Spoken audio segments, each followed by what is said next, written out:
Okay, guys, let's continue. Again, I did a mistake and I cut out the live stream, but this is part 4, and we're nearly finished with today's topic. Yeah, we're talking about the peritoneum. I'm trying to understand these weird names, basically. That's where we're at the moment, and I'm using Wikipedia to help out. Okay, let's read. Sounds like it. So the greater sac represented in red in the diagrams above. Okay, is this a greater sac then? Yes, the greater sac is the larger portion of the peritoneal cavity. Basically the main area. The greater omentum, right and left gastroepiploic vessels and fat. Right, the greater omentum contains those vessels and fat, acting as a protective layer over the intestines.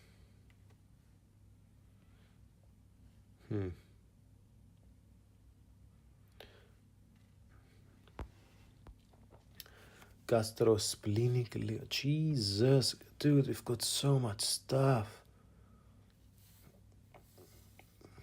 It's a live detail, but you're getting a good grasp. Keep at it. Wow.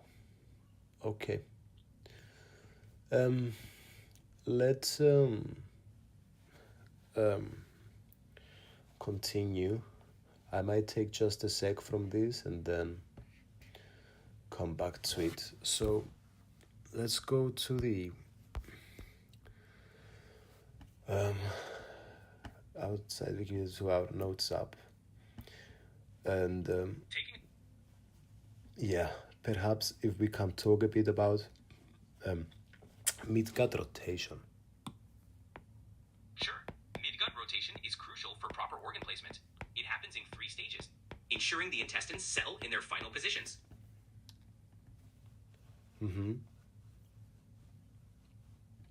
What is midgut rotation? Midgut rotation refers to the 270-degree counterclockwise turn of the midgut around the superior mesenteric artery during development. This process places the intestines in their proper positions within the abdomen. What about malrotation? Is this a possibility or volvulus? Yes, malrotation can happen when the midgut doesn't rotate properly. It can lead to issues like volvulus, where the intestines twist and cause blockages. I see, interesting. It is. Understanding these processes helps explain a lot of abdominal issues. Okay.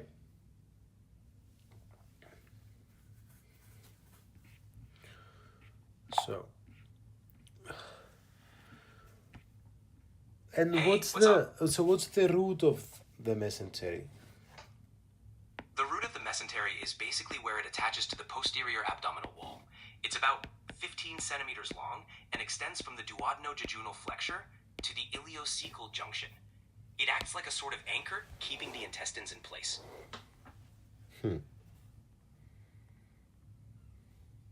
It's also the pathway for blood vessels, nerves, and lymphatics to reach the intestines. Why doesn't it allow us to... Wait a sec. Can I write mesentery? Perfect. Sure, the mesentery allows blood vessels, nerves, and lymphatics to reach the intestines. It provides support and ensures these vital structures So can supply it's in the middle of the intestines then? Yeah, it sort of fans out from the back wall into the middle, holding the intestines in place.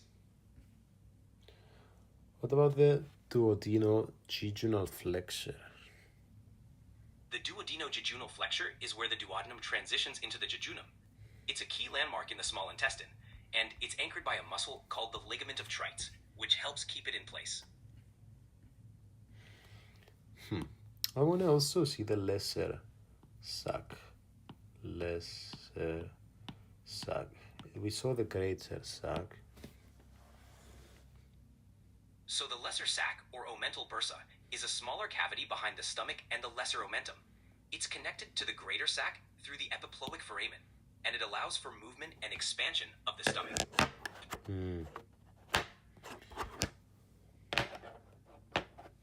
Let's charge. Exactly. It's like a small hidden space that helps with stomach movement. Can we talk a bit about the subdivisions of the greater sac? Sure. The greater sac is the main part of the peritoneal cavity. It's divided into compartments by the transverse colon and mesocolon. These create the supracolic compartment above the transverse colon, which includes the stomach, liver, and spleen, and the infracolic compartment below it, containing the small intestine and ascending and descending colon. Supra and infracolic and paracolic too? Yes, exactly. The paracolic gutters are grooves between the lateral sides of the ascending and descending colon and the abdominal wall. They help fluid and infections move within the peritoneal cavity. Okay.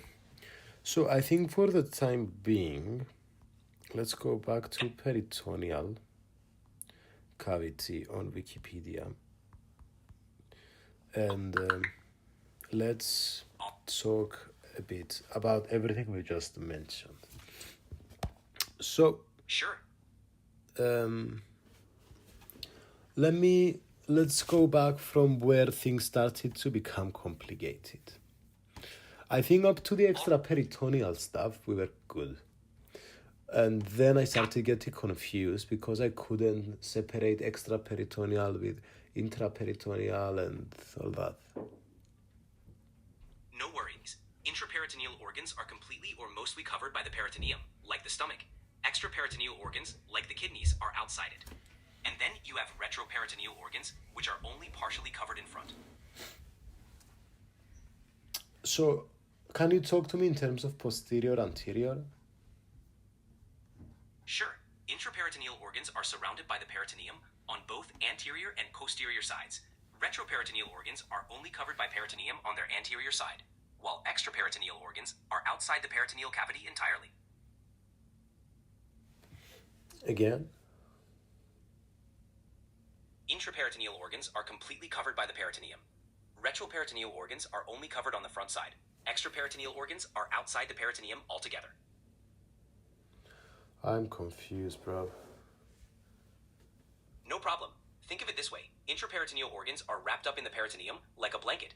Retroperitoneal organs have only their front side covered, and extraperitoneal organs are completely outside the blanket. Dude, I'm confused. Oh, sorry, guys. Dude, you know what, dude? Let's do a 5-minute free association because I'm confused. Okay. Timer's on. No. And let's get our notepad and let's talk. So, dude, what have I learned today? This is some good free association. I've learned what have I learned? I learned about free association. I learned about the GI, and I learned about the peritoneal cavity, and I've learned about categorization. And it was an interesting thing. I get tired.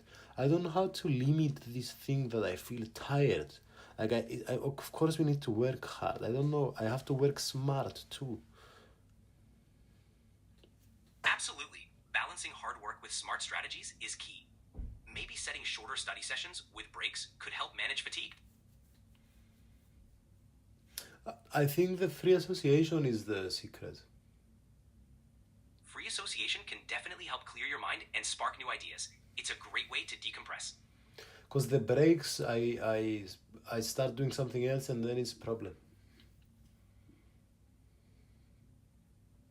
I get that. Maybe setting a timer for breaks and a clear plan for what you'll do after can help keep you on track.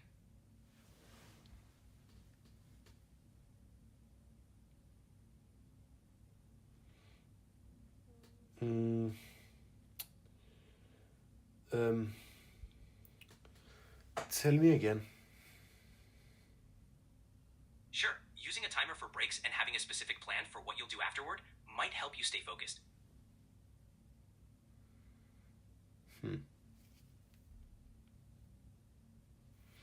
Okay. So tell me a bit about contemporary thing. What's going on in the world? Well, there's a lot happening. In science, AI advancements are making waves. In politics, there's ongoing debate about climate policies. Anything specific you want to dive into? Yeah, AI, environment. What else? In medicine, there's been a lot of progress in personalized treatments. Socially, there's a big push for mental health awareness. Anything catching your interest? All of these catch my interest, dude.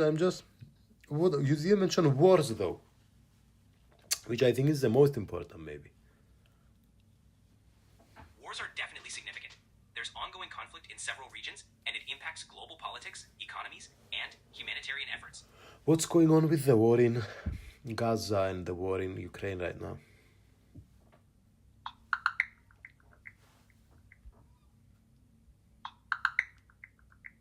As of now, the conflict in Gaza has intensified, with Israel expanding operations, causing significant civilian casualties. In Ukraine, President Zelensky has called for a ceasefire, but Russia has rejected recent peace proposals.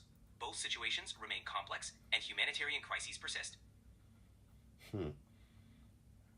It's a tough situation, and both conflicts are causing immense suffering for the people involved.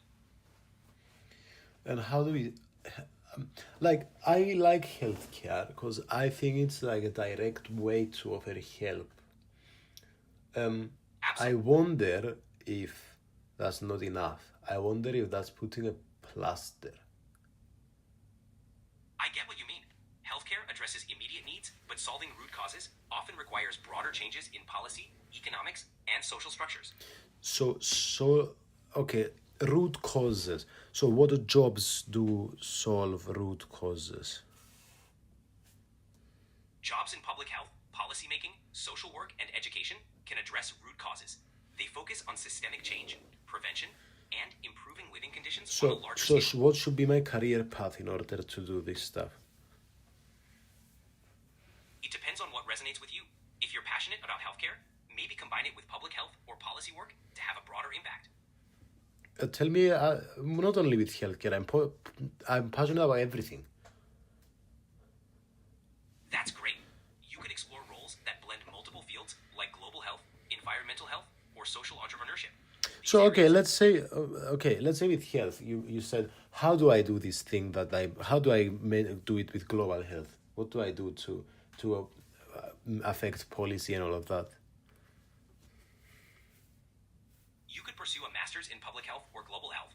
Then work with organizations like the WHO or NGOs. That way, you can influence policies and create initiatives that address global health challenges. But I don't understand. I thought that the government does this. Governments do play a big role, but global health organizations collaborate with governments to provide expertise, resources, and implement policies. It's a partnership. Governments collaborate with... They collaborate with international bodies like the WHO, NGOs, and other countries to tackle health issues and coordinate responses. But do they... Okay, I see. And how does this collaboration work? It usually involves sharing data, resources, and expertise. For example, during a health crisis, countries and organizations work together to coordinate responses, fund initiatives, and implement solutions. What about if I go to the European Parliament as an assistant to the European Parliament members that are to do with healthcare? That could be a great path. Working as an assistant to European Parliament members focused on healthcare would give you insight into policymaking and a chance to influence health initiatives on a larger scale. Do you think doing a medical degree helps, or shall I straightforwardly go to global health? A medical degree can provide valuable expertise and credibility in global health, but it's not strictly necessary. If you're passionate about global health, you could also pursue public health or policy studies directly. But tell me why a medical degree would help, because I'm a medical student, and I'm trying to see how it would help. A medical degree would give you a deep understanding of health issues, patient care, and clinical experience. This expertise can be invaluable in shaping effective health policies and understanding the practical implications of decisions made at the policy level. You're right. Good answer. Glad I resonate. All right. Anytime. All right. Let's jump back into the topics we were talking about then. Do you remember them? They were about... so let's do this final 20-25 minutes talking about these peritoneal positions and all of that. So, perhaps if I go to Wikipedia, guys, and I write retroperitoneal, maybe this would help. Retroperitoneal.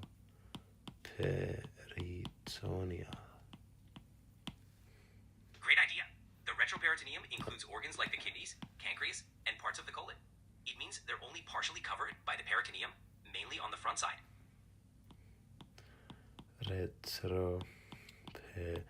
Retroperitoneum, maybe? No, Exactly. the retroperitoneal space might too. Right. The retroperitoneal space is behind the peritoneum and includes structures like the kidneys, adrenal glands, and major blood vessels like the aorta and inferior vena cava. So complicated. So the peritoneum is the... Do you have access to Wikipedia? Could you read us the first paragraph?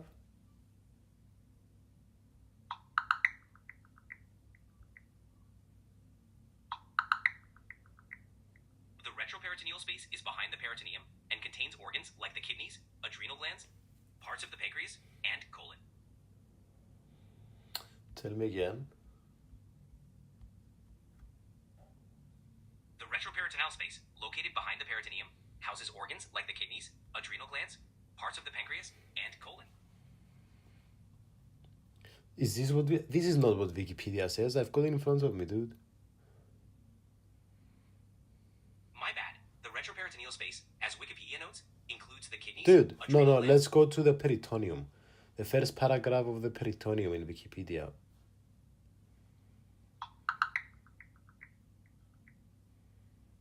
The peritoneum is a serous membrane lining the abdominal cavity and covering most abdominal organs.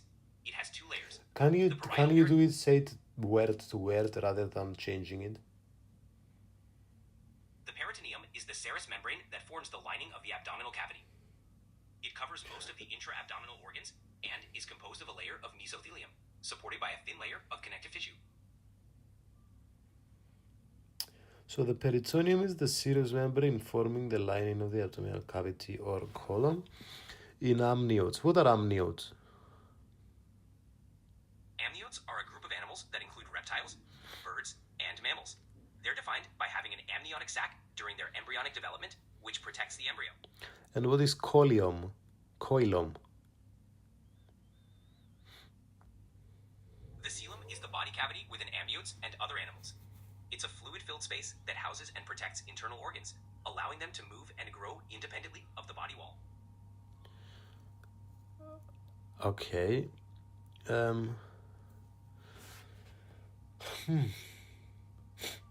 It's fascinating how the coelom provides such flexibility for organ movement. And what's the tunica vaginalis? The tunica vaginalis is a pouch of serous membrane covering the testes. It's derived from the peritoneum and helps reduce friction between the testes. It's the ball sac? Yeah, it lines the scrotum and covers the testes, helping everything move smoothly. Okay. Yeah, it's a small but important structure. You said I'm allowed to live stream on YouTube with Wikipedia on, right? Yes, you can live stream on YouTube and refer to Wikipedia. Just be mindful of copyright rules. But wait, what are the copyright rules for Wikipedia? Wikipedia content is under a Creative Commons license, meaning you can use it if you provide proper attribution and share any derivative work under the same license. How do I do this? Just include a note in your video description with a link to the Wikipedia page and mention that the content is from Wikipedia under the Creative Commons license. Can I just mention it in the video, or do I need to mention it in the description too? It's best to mention it in both the video and the description for clarity and proper attribution. So, okay, You'll have to help me do this because I don't understand. No worries. You can say something like, this info is from Wikipedia under a Creative Commons license, and add the link in your video description. But if I use 5 Wikipedia links, do I need to provide all 5 in the description? Yes, it's a good idea to list all the Wikipedia links you reference in the description for proper attribution. Alright, okay, let's not lose time on this now. I'm gonna try to figure this out after. Anyway, this gets 2 views, so I'm just gonna learn how to do this until my videos get a bit more views. So, okay, let's talk about the subdivisions then. So we have the greater sac, the lesser sac, the greater omentum, the lesser omentum, and the mesentery. Sure, the greater sac is the main part of the peritoneal cavity, while the lesser sac is a smaller space behind the stomach. The greater omentum is a large apron-like fold of peritoneum hanging from the stomach, and the lesser omentum connects the stomach to the liver. The mesentery anchors the intestines to the abdominal wall. So, peritoneal folds here, it says, are omentums, mesenteries, and ligaments. They connect organs to each other to the abdominal wall. There are 2 main regions of the peritoneal cavity connected by the omental foramen. Okay, so it connects them. So what are the 2 main regions of the peritoneal cavity? The 2 main regions are the greater sac and the lesser sac. The greater sac is the larger part of the peritoneal cavity, while the lesser sac, or omental bursa, is a smaller space located behind the stomach. So they are 2 sacs? Exactly. The greater and lesser sacs are the 2 main compartments of the peritoneal cavity.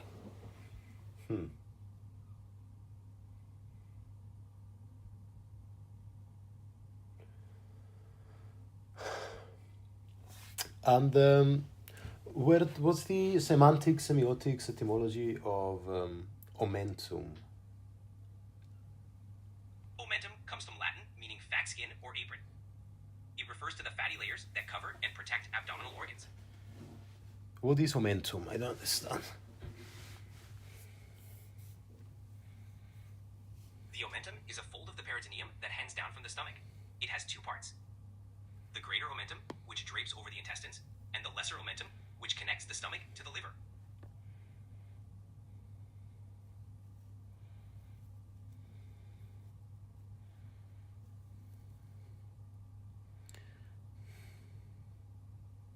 What is this? I don't understand what this omentum is. The omentum is like a protective apron in your abdomen. The greater omentum hangs from the stomach and covers the intestines, while the lesser omentum connects the stomach to the liver. Connects the stomach to the liver. Okay. And the greater omentum? The greater omentum mainly covers and protects the intestines, acting like a cushion and helping to fight infections. And where is it?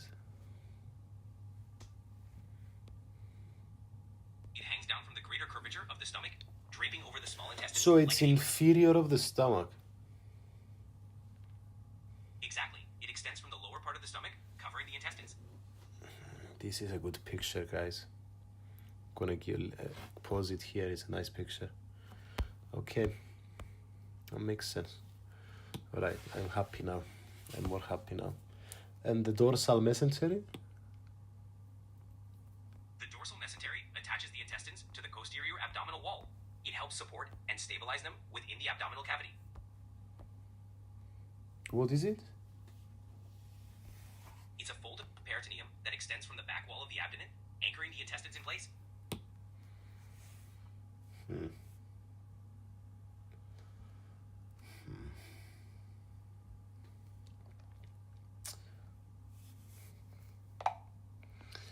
And the ventral mesentery too. Ventral mesentery refers to a part of the embryonic gut. It's a structure that helps anchor the gut tube to the anterior body wall. During development, it gives rise to structures like the lesser omentum and the falciform ligament. Anything specific you're curious about? Dude, I'm curious. Curious is a difficult word here, dude. I don't know if I know enough to be curious. Falciform ligament. Let's see this falciform ligament. The falciform ligament is a band of tissue that connects the liver to the front wall of the abdomen. It's also involved in separating the liver's left and right lobes. During development, it contains the umbilical vein, which later becomes the ligamentum teres in adults. To the ventral mesentery connect something? Yes, the ventral mesentery gives rise to the falciform ligament and the lesser omentum. These structures help anchor the liver to the anterior abdominal wall and the stomach to the liver, respectively.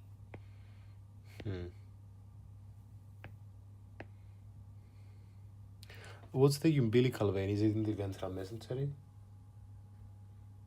Yes, during development, the umbilical vein runs through the ventral mesentery. After birth, it becomes the ligamentum teres, which is part of the falciform ligament. Pretty cool, right?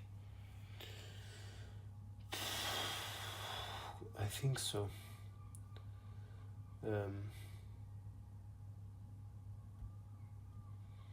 All right. All right. And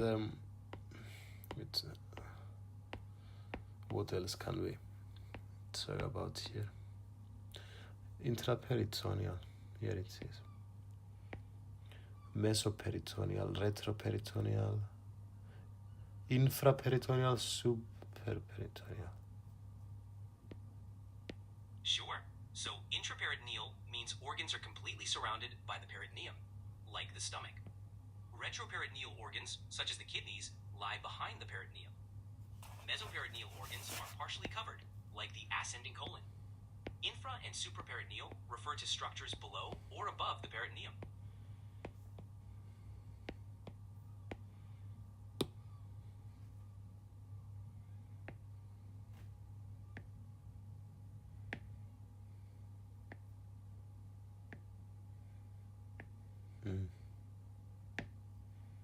It's all about their position relative to that peritoneal lining.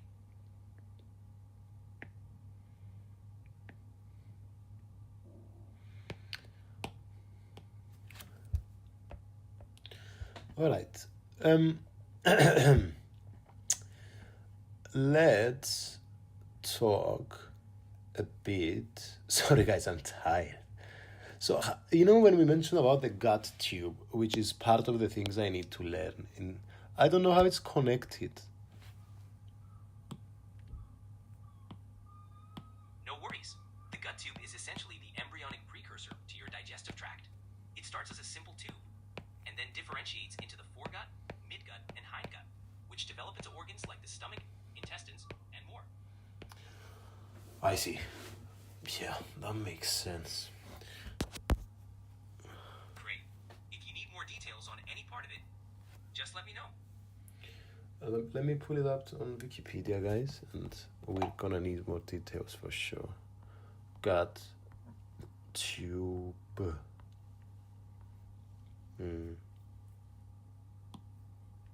Gut tube. Why does it redirect me to the gastrointestinal tract when I go gut tube? Sure. The GI tract starts with the mouth, where digestion begins. Food then travels down the esophagus to the stomach, where it's mixed with gastric juices. Next, it moves into the small intestine for nutrient absorption, followed by the large intestine for water absorption and waste formation. The process ends at the rectum and anus, where waste is expelled. Wikipedia is really nice. Maybe I should learn what's said in Wikipedia instead of my curriculum. It's a bit easier, like I see it here now. Nice and structured. If Wikipedia's structure helps you, that's great. Just remember, it's a tool. Your unique way of thinking adds value too. Maybe combine both. It's so weird, I was thinking about this. Like, imagine someone trying to learn imagine someone trying to learn just from memorizing what's being said in Wikipedia or in their lectures. It would be an impossible feat. And I mean, it sounds weird, like how can we not use our brain? But I've done it a lot of times, and other people do it. I see them do it. it's just gonna be impossible. It definitely can feel overwhelming if you're trying to memorize everything from dense sources like Wikipedia. The brain isn't really wired to just store endless information like a computer. It helps to use techniques like mnemonics, visual aids, or even teaching the material to someone else. It's all about finding what works best for you. Yeah, I think what works best for me is connected information and actually learning. That's a great approach. Connecting new information to what you already know helps it stick better. Plus, it makes the learning process more meaningful and enjoyable. Keep experimenting with ways to integrate what you're learning into your existing knowledge base.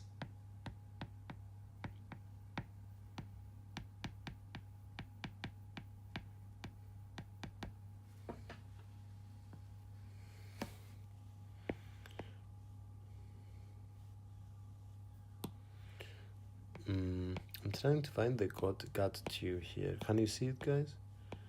I can't find the gut tube. Ah, so you're trying to find that sweet spot between memorization and No, I'm understanding. trying to find the gut tube in Wikipedia. Oh, Anyway. got it. So we have foregut, mesentery, and midgut and hindgut. Exactly. The foregut, midgut, and hindgut are terms used to describe different sections of the embryonic gut. Each section gives rise to specific parts of the digestive system.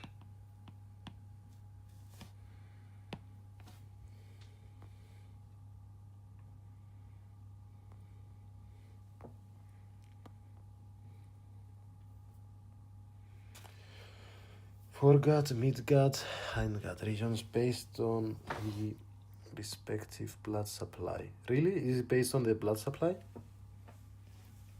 Yes, exactly. The foregut, midgut, and hindgut regions are indeed defined by their arterial supply. The foregut is supplied by the celiac trunk, the midgut by the superior mesenteric artery, and the hindgut by the inferior mesenteric artery.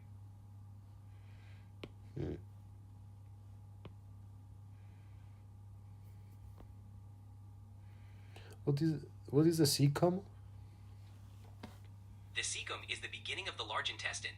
It connects the ileum, which is the final part of the small intestine, to the colon.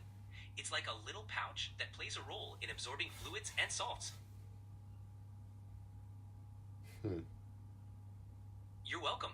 Anytime.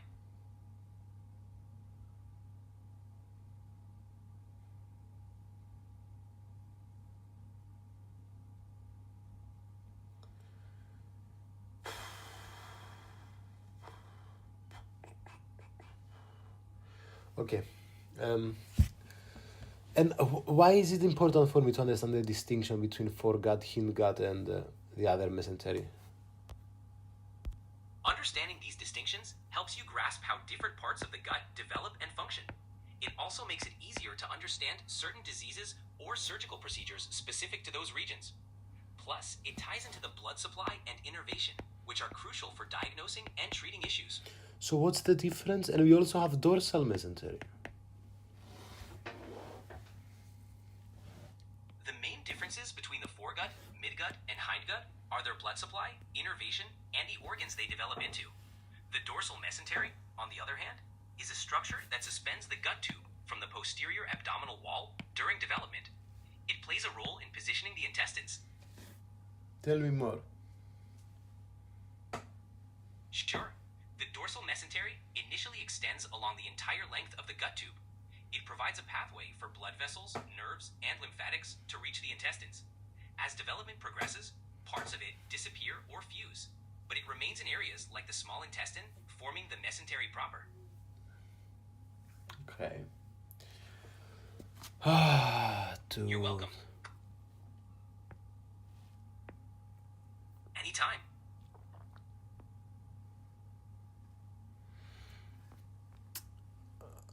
Alright, guys. I'm gonna call it a day. Let's see if there's anything else I wanted to mention again. Otherwise, I'm gonna... Can we talk a bit actually again about this midgut rotation? Of course. Midgut rotation is a key process during development where the intestines rotate around the axis of the superior mesenteric artery. This ensures proper placement of the intestines within the abdominal cavity. It typically involves a 270-degree rotation.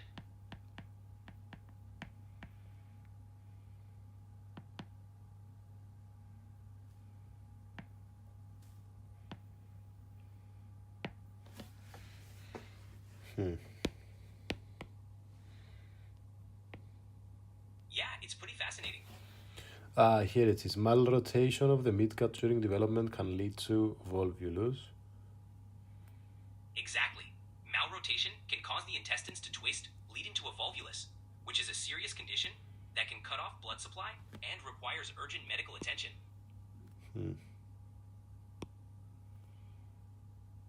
All right.